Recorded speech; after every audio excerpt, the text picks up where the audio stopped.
technology and all the video and the Zoom fatigue that people were feeling, we tried using our sermon podcast feed in a different way. Rather than putting up our sermons, we put up podcast interviews with authors that I know and love and admire, and we called it Pastor Jack's Backpack. Just put a little quirky, fun title on it. So we did about 3 or 4 of them, and we thought it was appropriate to start out our new series of this author interview by interviewing one of our very own, the Reverend Clare Robert. Woo, woo, woo!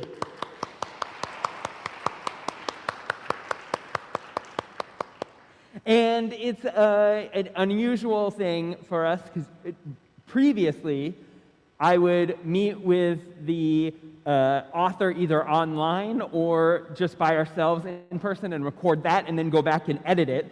Tonight you are getting our very first live author interview with an audience present. Yeah, so give yourselves a round of applause.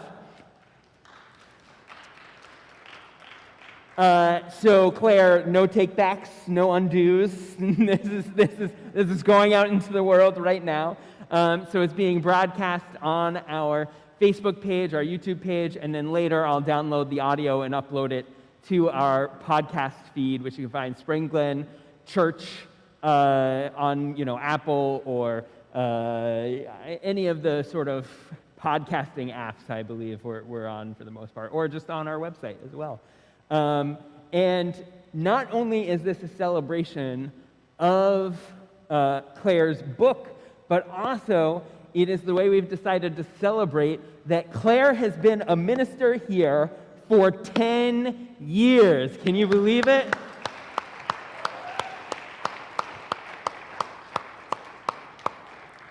And I will say I am so grateful. I'll give her official bio in a minute, but I just want to offer a note of gratitude that when you come in as a young 30-something minister to be the senior pastor to an associate pastor, in the later parts of your career with as much experience and knowledge as you have, with the gray hair, with the beautiful hair, that relationship can go a lot of different ways, and it can. I have a lot of friends and colleagues where that relationship became one of animosity. And it has been so meaningful to me, the way that we have this mutual respect and love and joy at working together. When we first started, Claire often described that sense of on-ramping, like getting on the Merritt Parkway. You're driving and, Claire was already on the Merritt and I was getting on those very short on-ramps, and you never know if you need to slow down to let the person go in front of you or speed up or change lanes.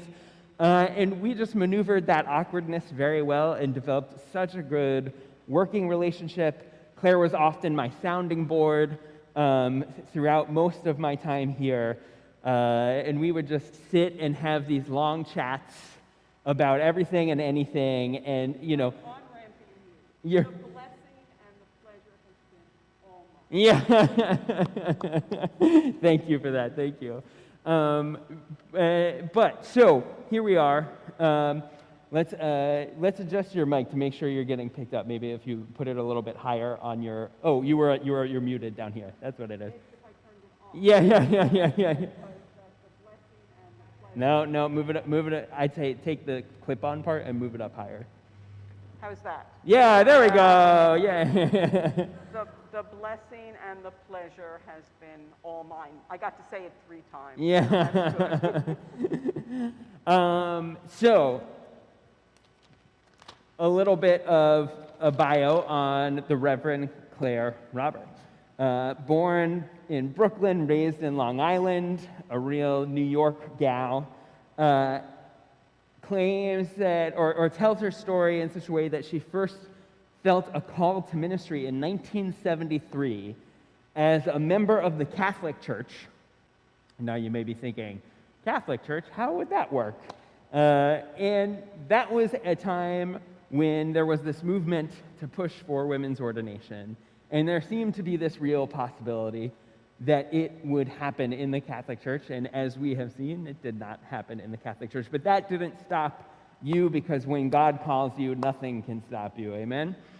So Clare went on to get an MDiv, Master of Divinity, which is the degree that most ministers get to train to be ministers, in 1978 at the Interfaith Metropolitan Theological Education, which was later given sort of a certification through Lancaster Theological Seminary. Interfaith Metropolitan Theological Education was an experimental seminary at that point, right? Nobody was really doing interfaith ministry in that way, or education in that way, which is so cool. She then used those degrees to work in theology and public policy in D.C. She taught ecumenical theology in Geneva. She did more graduate work studying in Lyon, France. I apologize if I'm saying that wrong. And as well at the University of Geneva, returning to the U.S. to work in educational consulting and corporate consulting, specifically on ethics and character development, which I think is fascinating. And then, in returning to the U.S., joined Orange Congregational Church, which is another United Church of Christ congregation. And that is where she started to reclaim her call to ministry, which brought her to get a master's in sacred theology in 2001 from Yale Divinity School, and saw her get ordained in 2003, where she subsequently served at Naugatuck UCC and Guilford UCC, before now serving at Spring Glen Church in kind of 3 different jobs, right? You were hired as an associate minister to one degree, and then that position shifted a little bit, and you were associate minister again, but with some slightly different focus and hours. And then now we in lots of collaboration and conversation between us, created this sort of experimental position of chaplain, where you get to focus on the pastoral care side of ministry, and jealous am I, you get to let go of the administrative pieces of ministry. And here you have been, 10 years on, and in that time, you had a sabbatical, in which, did you start this book on the sabbatical, or just finish the first draft on the sabbatical? Well, let's say I've been writing it for 10 years. You've been writing it for 10 years, Right, okay, yeah. great. So the sabbatical was a time where I was able to do some more concentrated work, but then, there are hundreds of rewrites. Yeah. So, it's never done. But It's still not done.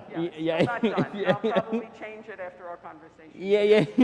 But, the sabbatical was a big help, and but there are a lot of initial drafts that go back even to the late 1990s. So here we have this product from your 2018 sabbatical, which you entitled, "You Will Be Happy Again." I love the cover art here. Also, if you look inside, for those of you who have it, the sort of children's art as well inside, which I think is just beautiful. It's a very clever packaging and very representative, I feel like, of the story in here. This book you have written is a way for you to process your experience of loss in losing your son, Nathaniel. So talk to us a little bit about why you felt called to write this memoir. Well, I had to process this loss, which was a very significant one. Nathaniel was diagnosed in 1992, and he died in 2008. So that was 16 plus years of taking care of him, and many, many ups and downs during that experience. And it came completely out of the blue on a March afternoon, his diagnosis, and it just hit us with this incredible force that life was not going to be what we thought it was going to be. Chapter 1 of this, not so much chapter 1 in the book, but the original diagnosis then turned into curative. Everything's going to be okay. You can go home. We solved the problem. And a year later, that turned out not to be true. So I had to completely rework what I thought life was going to be. And I had to do it theologically because, as you described, I had a lot of theological training, but the fact is that it absolutely did not prepare me for this experience. And so I had to rework everything, just starting from the beginning. And I may have studied feminist theology. I knew a lot about Roman Catholic theology. I knew about the differences, Protestant and Catholic, and I could talk about the sacraments. I knew nothing about suffering. And that was really a shock to me. Like, how could I get this far in the game, so to speak, and not know anything? Right. And that's why I felt that I had to write, because I had no other way to process. Yeah. And I had to take what I had learned and start looking in the Bible for other things that I hadn't learned. So curveball. I sent you some questions ahead of time, but I'm gonna throw you a curveball question that I'm not sure. Yeah. Right? Jack Davidson, true Pastor Jack style. Guess what, Claire? We're doing something different today. When I first, so this is both about your book and the 10 years of ministry here. When I first came on board, I felt this sense of hesitation or reluctance to dig into it, or sort of mine your personal life for theological public reflection. Right? There were a couple sermons early on in my tenure here where you were almost like asking me for permission to tell your story, or double checking with me that people would be able to receive it. Or talk to me about that development from not feeling ready to share it to this place where you've written an entire book about it. Yeah, well, that's an interesting, really the question is, you could write something, but why publish it, right? And why get to that point? Well, I guess that part of the answer is that after being here for this amount of time, I knew that I was not pushing my story on people as my story. Nathaniel is always with me when I'm wherever I am, right? And if I'm in my office and talking to people about their lives, I have some sense of loss. Not your particular loss, but my loss, and it can meet you, but I didn't want to directly bring him into the conversation, unless it was directly pertinent, which has not really been the case. So it really had to do with, I think, pastoral discretion. I don't want to impose my story on people when they have their own heartache. And so that was really where I was coming from most of the time. And then, as I've been thinking about this, obviously, like, what changed? I think maybe two things changed. One is that I had received so many stories from you, and with so much love, that it was possible to be more open. I mean, this open. And I think that actually that just hit me this morning when you were preaching about the touching the wound. Yeah. Right? Yeah. And, there's this kind of phrase in ministry, preach from the parts that are healed and not from the wound. Right, from our scars, not wounds. Right. Yeah. And I think that there's been a lot of healing in my life. And that healing has come through being here as your minister. And so it's okay to talk about it now. Whereas in the past, I don't think it was. For me. It was too raw. It was too raw. Which is interesting, because in some ways it happened so long ago, and yet I imagine even now with the healing, it still feels like it's very present and very concurrent in a sense. Yes, the feelings are a little more attenuated.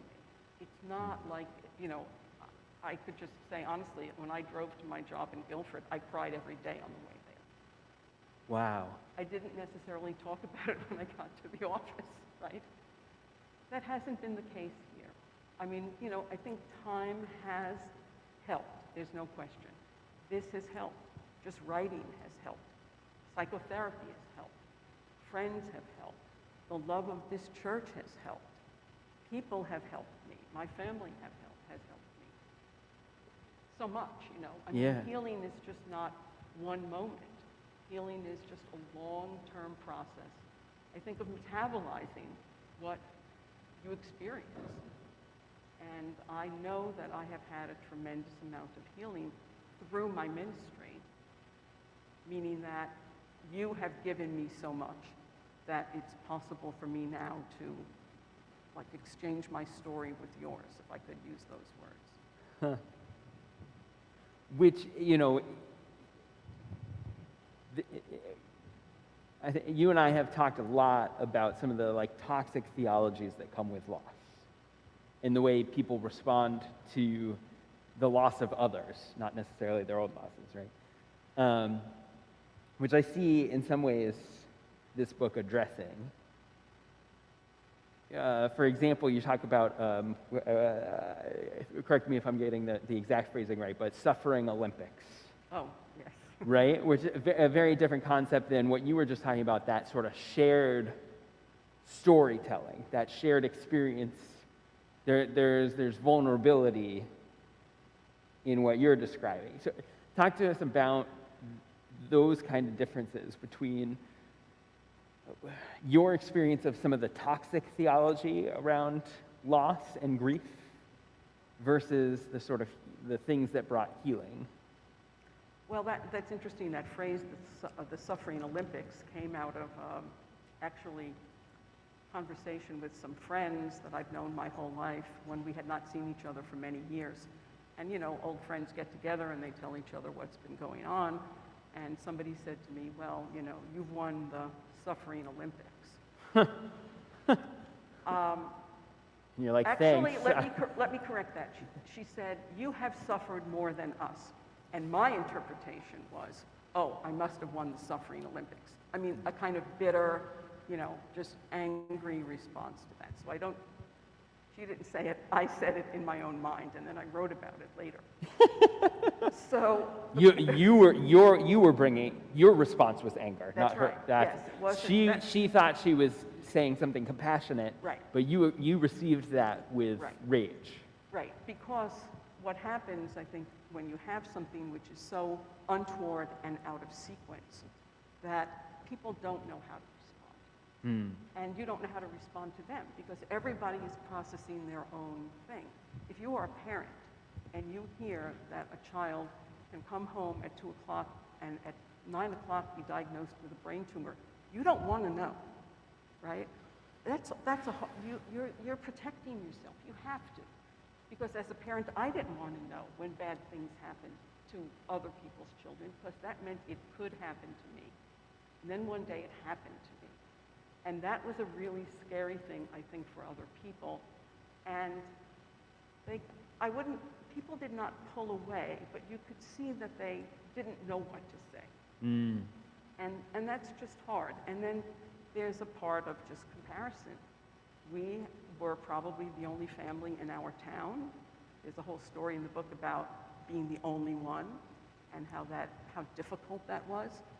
And in the end, I realized that that was not true, but there was a long time when I believed it.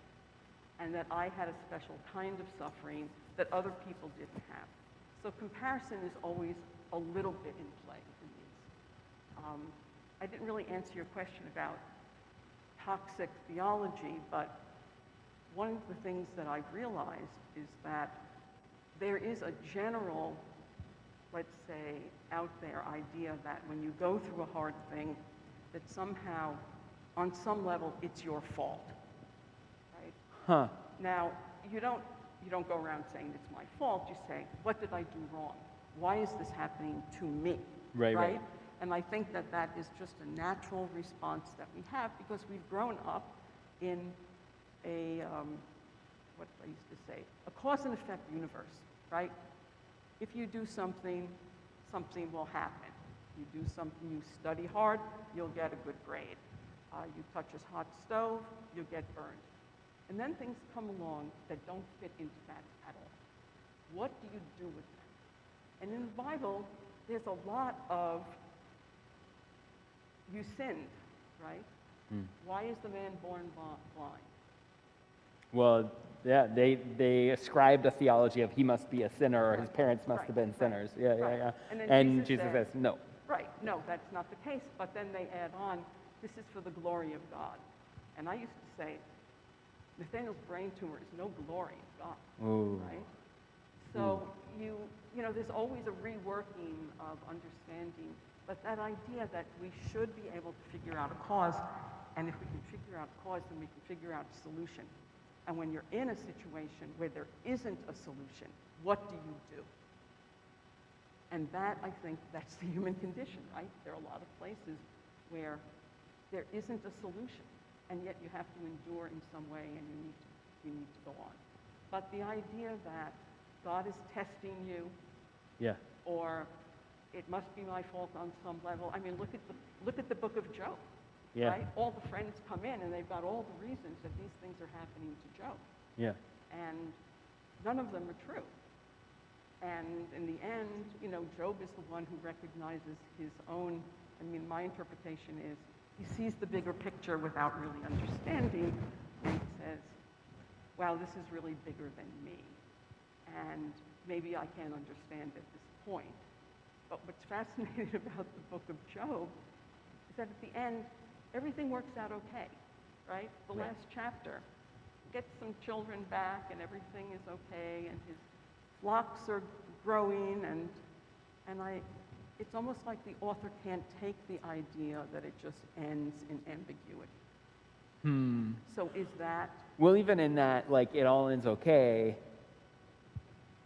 it's like erasing the family that he lost to say it's all okay. Like, he still went through a great amount of loss, even if there is some restitution and new life, right? And one child does not replace another. Right. Right? But Say that again. One child does not replace another. Yeah. But there's something in the fact that the book ends that way, where you want to believe that somehow it's going to be okay. Okay. Well, and that's, in terms of toxic theologies, I think a lot of it comes down to what you were saying before about, like, people just don't know what to say. And so we go to these easy phrases of comfort, right? Like, the God has a plan. Right. Everything happens for a reason. Everything happens, yeah. Which feels like, okay, nice, maybe that's, like, it feels like it's trying to communicate hope. And yet, like you said, this brain tumor was not for the glory of God, right? Like the idea that God requires suffering in order for God's plan to work just feels, I mean, that's not a God I want to praise, Right, and for me, the turning point around what is a workable theology in this that I can live with, right? Because that's not the God that I want to praise or relate to or feel that's on my side. There were really like two moments. One was reading When Bad Things Happen to Good People, with this idea. This, of course, is written by a rabbi whose son had progeria, which is the illness where you age very rapidly, and he died at about age 12. So Rabbi Kushner wrote a book in response to, I'm in this circumstance. Where is the God that I expected to help me through? And he was able to say, the universe is imperfect, and we just have to live with that ambiguity. That was a big help for me. And then William Sloane Coffin, the Protestant minister, UCC minister, whose son died, I don't know the year, he preached a sermon after, so this was a sudden death. And people were telling him, everything happens for a reason, right? God needed another angel in heaven, and he said, that's drivel.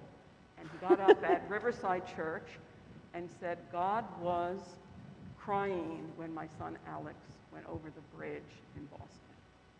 And that really spoke to me, that there was a God that suffered with me and suffered with my family and suffered with my son and was sad that we were going through. I mean, sad, it's hard to say God being sad, but that there was the cross is Jesus suffering with us. And Which, there it is. right, different than Jesus suffering for us, That's right. Yeah. but suffering with us. Interesting. Can I tell you this one quick story? Yeah. There's a moment, it's not really in the book, but there's a moment of betrayal in this whole story with Nathaniel, which I will not go into in detail. But when I found out that we had essentially not received full information about his initial condition, I received the information and I was just frantic with rage and how could this be that we didn't know everything, we weren't told everything. And my initial thought was, this is betrayal. Jesus was betrayed. And I just thought, there's something in that story of betrayal that's very human. That people you trust don't show up for you in the way that you thought. And somehow knowing, you talked about mapping ourselves Into the story, into yeah. the story. Yeah, which I disciple are we? immediately mapped myself into that story, and I thought, I'm not alone in this. Jesus knew You what mapped this yourself was. as the betrayer or the betrayed? The betrayed. Interesting. And it was okay. Okay, no, it wasn't okay, but it was some way of coping with what had occurred. Well, even on the less extreme of not being betrayed, but like everybody falling asleep, right? In that great, like they didn't know, right? They just didn't know. So, talking about story, I find this so interesting because initially when you started writing it, I was expecting, you're such a deep thinker. So I was expecting theological reflection, but this is very heavy narrative. Heavy is the wrong word, because it's very digestible. Like each vignette, and I think vignette's the right word. You give these very poignant. I get chills reading some of the chapters where you were talking earlier about that, 2 o'clock he came home, I told him to get a snack. By 9 o'clock that night, everything changed, right? Like that, there's sort of hair-raising, but very approachable accounts of what you went through. And yet, without that sort of heady academic talk, there's very deep theology at work in how you describe your experience. So talk to me about that decision to go memoir versus academic theological reflection. Well, I wrote a really nice paper for Yale, and I'm sure that it's sitting in the library and nobody's touched it for 20 years. So I thought, if I'm going to write something, it has to be something that people can relate to. Yeah. Without the theological jargon and all the, whatever separates that kind of language from the way people are usually talking. And then I was very lucky, and that's also, you'll see it in the first chapter, to meet Larry Bloom, who's here today, actually. And he is a writer and a memoirist and a teacher of writers. And when I met him, he said narrative is everything, and helped me tell the story and helped me enter into it in a storytelling mode and weave in the theology. Because that's the way that this could be something for other people and not just my rant of how unhappy I was, or a theological treatise that would really not touch anyone or connect with anyone, or few people, let's put it that way. So in that vein, rather than just talking about the book, would you be all right reading? I'm posing this surprise, would you read a section for us? We talked about this ahead of time. I thought I was going to read it early. I thought you had forgotten. Yeah, I did actually. We were going to have her do this at the beginning, and I forgot. would you go ahead and read that section? Sure. And So I'm going to read from a chapter which is called Manna, and it takes place in 93, right? This is early in the story. But this is when Nathaniel has had his second surgery. First surgery, 92, second surgery in 93. Would you give page number so folks who have the book? Yes, if you have a can- book, I'm on page 45 at the bottom. And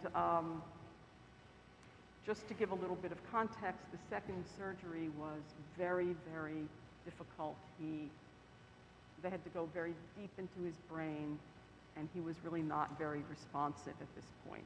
And we're in the hospital for a couple of weeks.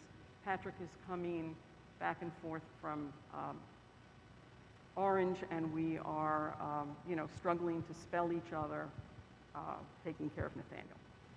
So the days dripped by. When Patrick did not come to the hospital, I spent most of my time sitting by Nathaniel's bedside watching him sleep. When Patrick was there, I took a shower or a nap. Nothing made the pain go away, and the dread of what was to come bore down on my chest, hollowing out any other feeling. I could not pray. What was the point? My prayers had been spurned. Hadn't I done my part? My expectations about life, what I was due, what I might hope for were gone, and I had nothing to replace them. But one afternoon, and I can't say when, since one of the first effects of a long hospital stay is to lose track of normal time, sitting there, watching the in-breath and the out-breath of my son, a word popped into my head: manna. I remembered the story from the book of Exodus. The manna arrived when the Israelites were lost in the wilderness, starving, complaining. They wanted to go back to Egypt, where there were fish, cucumbers and onions, leeks and garlic, because wandering in the desert was hard, harder than they had anticipated. Then God sent a strange food, a type of bread that rained from the sky or formed like dew on the ground. At first they didn't want to eat it, but after a while they were hungry enough to try, so they ate. They called it manna. This food had a unique property. It would last for one day. Every day it would appear, but they couldn't keep it until the next morning. They learned to get by on what was given that day, even if it wasn't what they had wanted or expected. It turned out to be enough for them to sustain themselves as they traveled. I could only remember the basic outline of the story, but it was enough to comfort me. We were the children of Israel here in this hospital room, a wilderness called brain tumor land beyond the known world of middle-class life and assumed privilege. No one we knew from our regular life was able to go with us. We could cry and complain, and we did, and we could rail against the God we felt had put us there for no reason we could understand. And who could help us?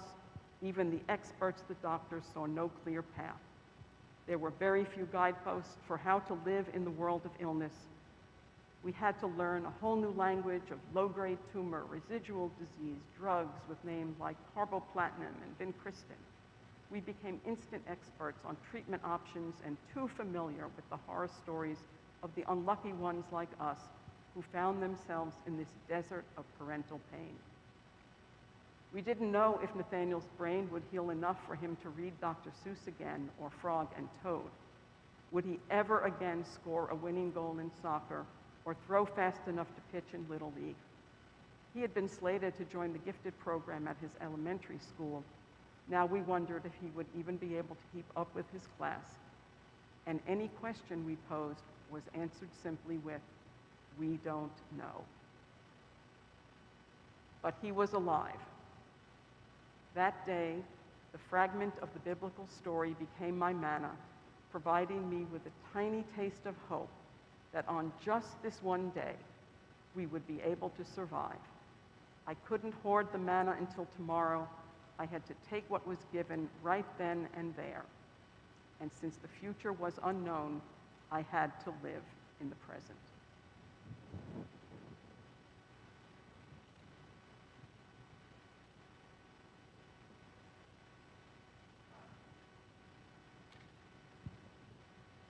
Just taking that in.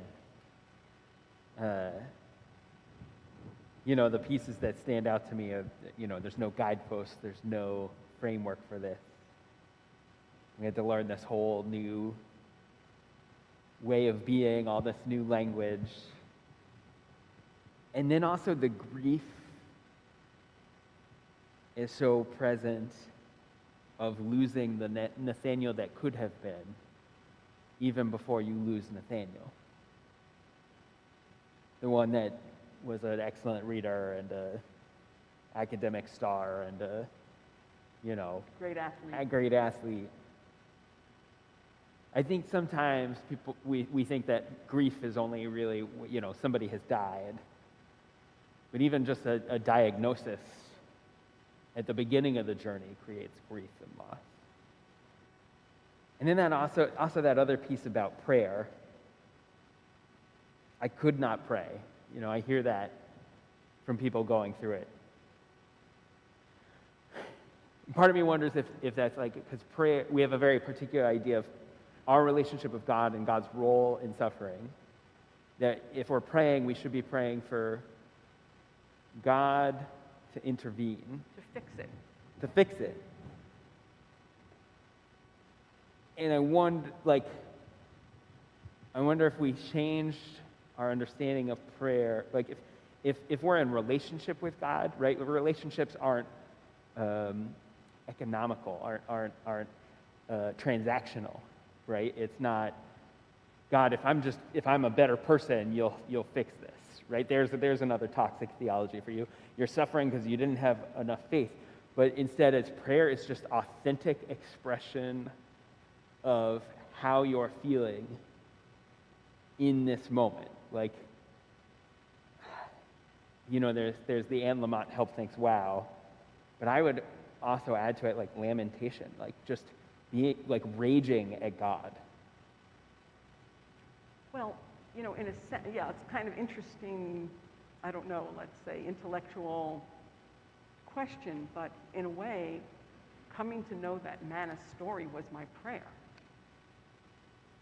Right? I mean, I'm sitting there, I'm enraged at the whole situation, I'm brokenhearted, my family is, nobody knows what to do, it's really tough, and all of a sudden, out of nowhere comes this memory of this story, and that was my prayer that day. And so, I think that when we think of prayer as transactional, I wasn't praying for, I had given up at that moment on praying for a different result. Now, when you read the book, you'll see that there are chapters upon chapters where I'm trying every possible thing that will work. Any kind of faith healing that comes along, I'm all in for that.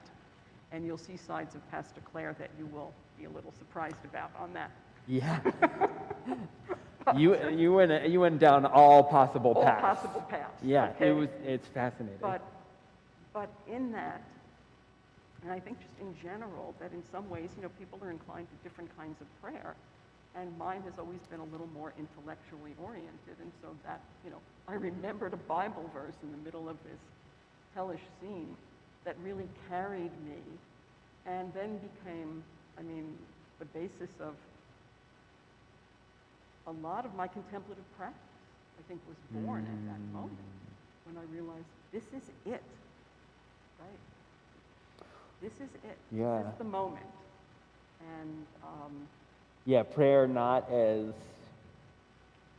seeking a different reality, but prayer as centering yourself on the current reality. Right. Again, soon afterwards, that, it doesn't hold, right? You have a one-day insight.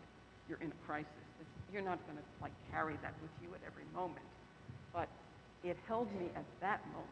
And it was very pivotal, and this Manna story has been very important in my life. And I have preached here on it a couple of times, and it comes out of this particular experience with it, even if I was never mentioning that story. Right, in the way it holds such meaning. So in that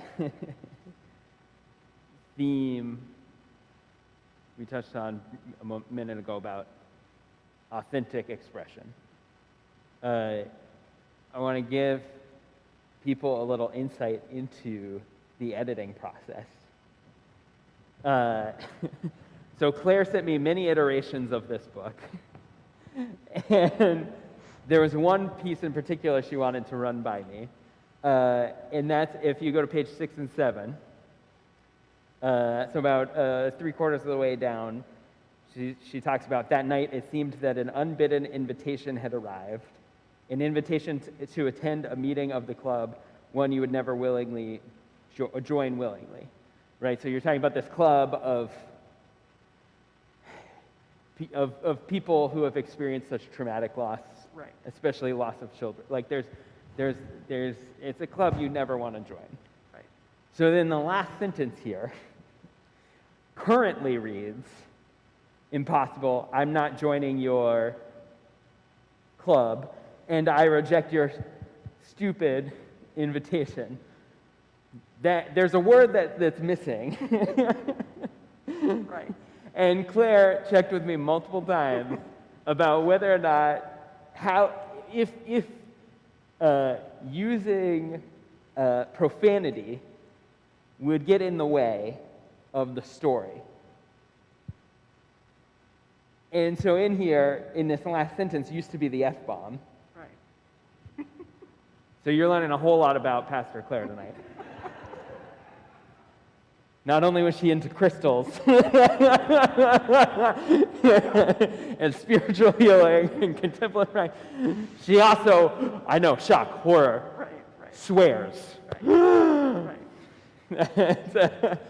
I find that a lot of times when I encounter people and they swear in front of me, they're like immediately are like, "Oh yeah, you're a pastor. I'm sorry, I shouldn't swear." I'm like, you should hear how I talk at home. And anyway, that's all to say. It was interesting to have this back and forth with you and this question around the expectations of the language we use and how people expect us to talk about these things, and that question of authenticity versus crafting the story in such a way that people can receive it. So I don't know if I have a particular question except to just like open up an invitation to reflect on that. Yeah. And the choice that you ended up self-censoring. Yeah, I went that route because it was getting in the way for me. Perhaps even more than would get in the way for other people. Maybe in my imagination I thought it would be a problem for other people and then they would reject the story. I think if I might in the next version put it back in and see what happens. But I also think that that's a word that's really overused. You know, a lot of times you turn on certain cable TV and you hear it over and over and over again, and it's like, it becomes almost banal. It doesn't have meaning anymore. And so I thought, no. Like using too much seasoning, right, too much spice. Right, exactly. So I thought, it doesn't change that much in terms of the story.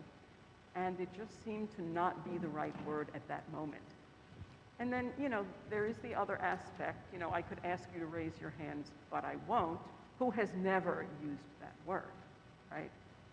So we all could relate to it. That's another way of, I could put it back in. And if somebody said to me, "Oh, Pastor Clare, why are you, using that kind of language?" Say, look, that's the reality too. So it was really like a judgment call. Yeah. More than it was a commitment to one or to the other. Yeah, well, and that's, I think, one of the interesting things about reflecting publicly, or just being a minister in general, is that tension and balance between being authentic versus not. I mean, it's the same thing we were talking about with your hesitation to tell your own story in the early days of your ministry, of am I getting in the way? Right. Versus when does inserting myself help and give people permission to be vulnerable and authentic themselves? I think it's a judgment call. Yeah. I think it is. And I don't think that there's no rule. I think people would like to know what the rules are, but to me, in terms of the long term, why didn't I tell this story at the beginning? It seemed that we needed enough time for people to know me as I was as their minister before they heard about my story. And that I feel now that there's enough trust and understanding about who I am that I'm not going to impose this story on you. But Right. if it connects with you and it helps you, well, that's part of the reason that I published it. So, the hope for that. Yeah. And, That you are part of the club. yeah, and yes, I am part of the club, and also that everyone edits something. Yeah. right? Yeah. So, we're And maybe I need to edit more. Well, I think it's just there is something about just knowing that when you look at this story, if you were watching a video of it, it would, from the beginning to the end, you couldn't bear it. I couldn't bear to watch it either now, right? The whole point of the art of doing it, if in fact I've succeeded in that, is to give you enough of the story that you know what happened without taking you through every excruciating Detail. right? Yeah. I mean, that's Right. the art of writing. The difference between writing your own journal versus writing for other people to enter the story. So speaking of other people entering the story, since this is our first time with a live audience at one of these interviews, we're going to open it up for questions for folks who want to dig deeper into understanding Claire's story. And to give you some time to sort of think through if you have any questions, I'll ask one more of Claire and then see if there's anybody who wants to. I'll put a mic up front and you can step up to the mic. So as you all are processing your questions, Claire, the one element that I didn't realize we shared in terms of, I knew we had this shared interest in contemplative prayer and the intersections of Christianity and Buddhism, but the camp piece I didn't know it for a couple years until you talked about some fundraiser with the Hole in the Wall gang. Can you talk some more about that? Because that comes up in here a couple times, the way camp was a place of support for Nathaniel and for you. Yeah, the Hole in the Wall gang camp is really, Jimmy Canton is here. Jimmy is the CEO of the Hole in the Wall gang camp. So now I get to cry. Yeah. Wow. Camp has been so important to our family, and to know that there is a place where people are going through the same things. It was incredibly important to Nathaniel. It was the one place on earth that he knew that he was totally accepted for who he was and the way he appeared in the world. And we were, from 1994 to really now, we've just been very devoted to camp. And I met Paul Newman and got to ride in a golf cart with him. That's in the book. And and then when Nathaniel was dying, Jimmy arranged for us to go back to camp on an afternoon in the summer, and just to be there in this sacred space that was his place. And we were in this beautiful dining hall, and there was music. They made a lovely lunch for us, and we were dancing. And then we went up to what's that place, Jimmy? When you're climbing up, the tree house, right? Yeah, and just all the places that he had loved. And that was one of the most tender moments of really his last months on earth. Camp was everything. And yeah, I don't know what else I can say about it except to say that it was just, in the middle of all of these experiences, there were experiences like that, right? There were terrible moments, and then there was camp. There was the school that we discovered for him that ended up being the perfect environment for him. We were helped by an organization called Making Headway Foundation that helped families like ours. There were these breadcrumbs of grace all the way through. And Manna. Breadcrumbs of grace. All comes around. Yeah. And we were able to get through because of that. And, we were extremely lucky. Now I understand so much the privilege of that when I see, these Ukrainian families who have children who are cancer patients who can't get treatment and are in the middle of a war. I just realize, I sit in front of the TV and I say, how did these people even manage one foot in front of the other? There were blessings all the way through, and they were incredible. And my whole vocation came out of this experience. Yeah. But I will never say that God sent me this problem so that I would become a minister or that I would be a better minister. Right. That would be going back to that cause and effect, which I really don't believe. Oh, interesting. But I just want to say that I'm grateful that I was able to have an experience that was so healing that I hope is healing for others. And that part I will say. I mean, we've talked about this plenty of times, and I don't know if I've ever reflected on that commonality of the roots of our call to ministry being in the loss of loved ones. And, because certainly the loss of my mother when I was little is a huge part of why I'm where I am now. In that sense of that sort of line or that nuance of, it wasn't, it's not that the suffering was there so that we were part of God's plan, but instead that there was this avenue of grace because we've been through it, like we talked today about the wounds of Jesus, even after the resurrection, that there's something about the depths of new life and hope and possibility with the wounds and scars you carry.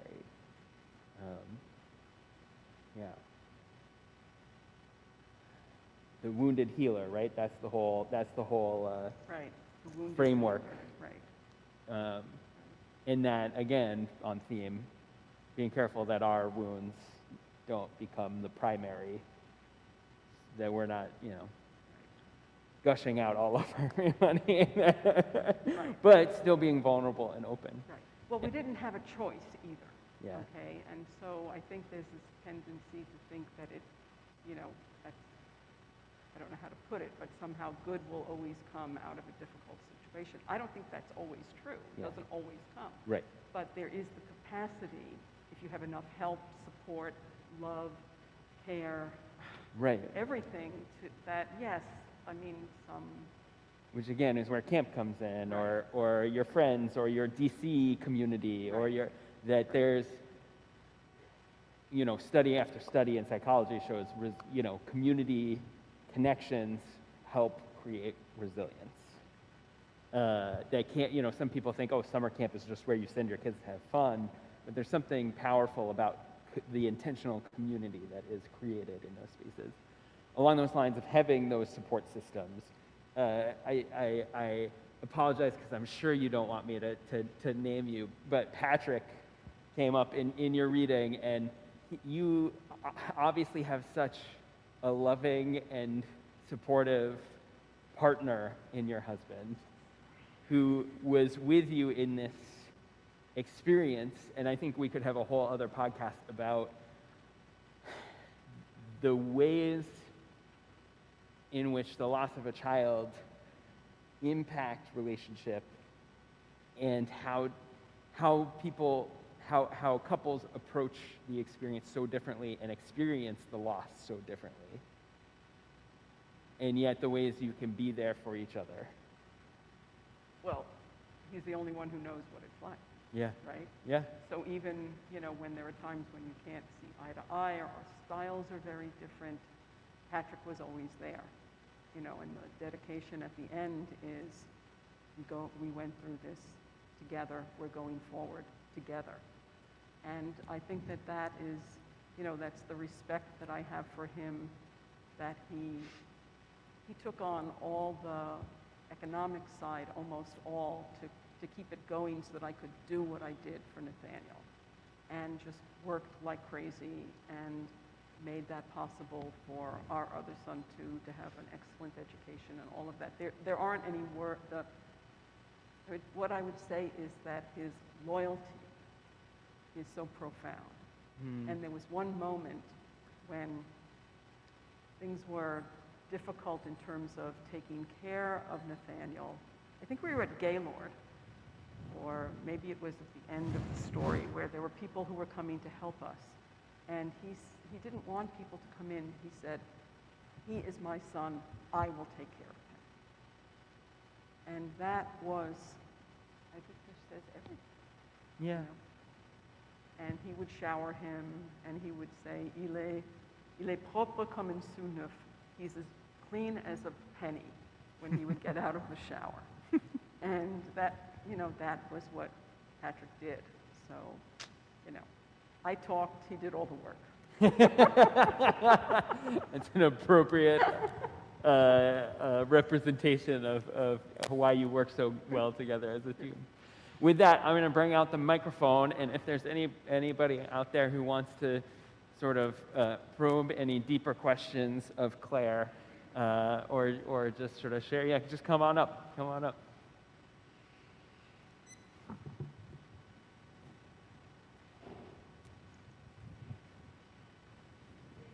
Reading this book was so powerful, but all the way through I kept thinking of your other son Mm-hmm. and how it's so hard for the sibling, the healthy sibling.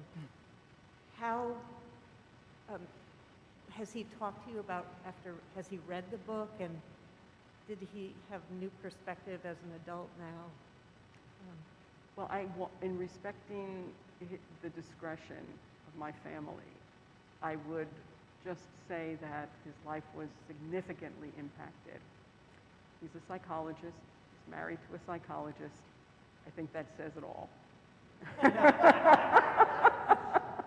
Well, and I'll say that that's a very apt question that you ask, because there's all sorts of dynamics about these kind of traumas and tragedies, and the response of siblings going through it with and the, you know, you talked about the ways it changed Nathaniel's life, how much in any situation it changed, even, you know, scaling it down from the major tragedy to just a sort of ongoing struggle impacts the lives of the rest of the family, is a lot. Yeah. Hey, Stephen. Thank you for your remarks. And I appreciated when you said that your way of understanding God was that God was crying with you. And it made me think, and I haven't read the book yet, so I apologize if you covered it, but you'll be aware that in the Hebrew Bible, in Leviticus, there is a passage where Aaron's two sons, Nadab and Abihu, are destroyed, they're killed for very mysterious reasons. So the high priest's two sons are destroyed or killed. And there is a line after that simply says, Aaron was silent. Aaron was silent. That's all it says. And you have to, as a reader, fill in, what does that mean? And it's as if, I mean, for me as a reader, it's as if the entire people of Israel are silent with Aaron, and almost God also is silent with Aaron. Even God could not prevent this horror. And so that reminded me of what you said, that God is crying with you. And it's in that silence that is the healing. We have to fill that silence, I think, and as Aaron somehow did. But it doesn't tell us in Torah how he did that. It leaves us to come up with that ourselves. Anyway, just a comment. So. Yeah. Well, yeah. I mean, I think that's it. It leaves it up to us, right? It Or leaves even it just up to us. making room for that silence. I think some of our toxic responses come from a need to fill the awkward silence, right? If I can find it, I'm just going to Yeah, you go. read the end of a chapter. Let me see if I can find it. Which, this is a dinner that I had in the hospital with an Orthodox Jewish family. And it was a Shabbat dinner, and I was invited. And we were sitting there talking about all of these questions. And so this is the very last paragraph. We've had a lovely dinner. We're toasting l'chaim. It's great. And we're talking about what happened to our families. This is a family also where the son has a brain tumor. As I sat on the folding chair in the parents' lounge, I noticed the contrasts: hard questions, tender celebration, the bitterness of incurable illness, and the sweetness of festive reprieve, animated conversation, and a silent God. Together, humans probing the mysteries of suffering, but finding no answers. Or maybe that was the answer.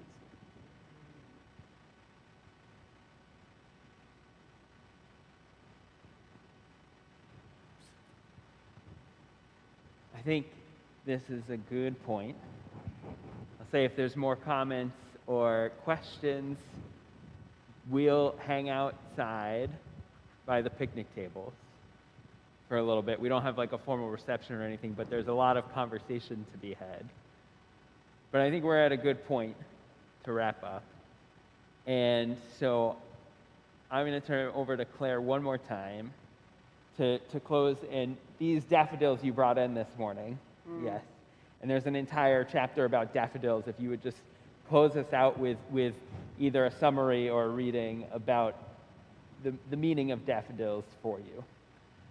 I'll just read a little piece of it, but before we close, I just want to say how very grateful I am for all of you who are here, for all of you who have accompanied me through different parts of this story, for everyone that I have the honor of ministering to at Spring Glen Church, for everybody who's listening online, my beloved people far and away, and to you, Jack, for thinking about this and pulling it together this way and making it so interactive and just really an extraordinary experience for me. The story of daffodils is that we planted daffodils the week that Nathaniel was dying when he was in hospice. And somebody helped me, a woman who's a daffodil expert, and I didn't even know where she had planted anything. And then the fall comes. He died on October 30th, and you're in the spring. And Patrick and I were going out, and we were looking, and we saw these daffodils that came from nowhere. They weren't in any bed that we had planted, and they were way in the back where there's kind of scrub woods, and all of a sudden out of this area comes these little tete-a-tete daffodils, the face-to-face, right, eye-to-eye daffodils. And so Patrick tells me, this is the place where Nathaniel fell last summer. He had been running and couldn't stop and had tumbled right into the ravine, just at that spot where now grew bright yellow tete-a-tete daffodils.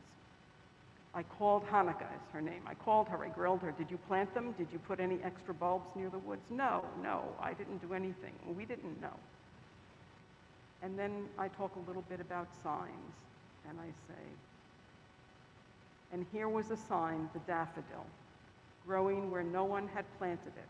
Not Hanukkah, not me, not anyone, showing up at the edge of the woods, just at the place where he had fallen.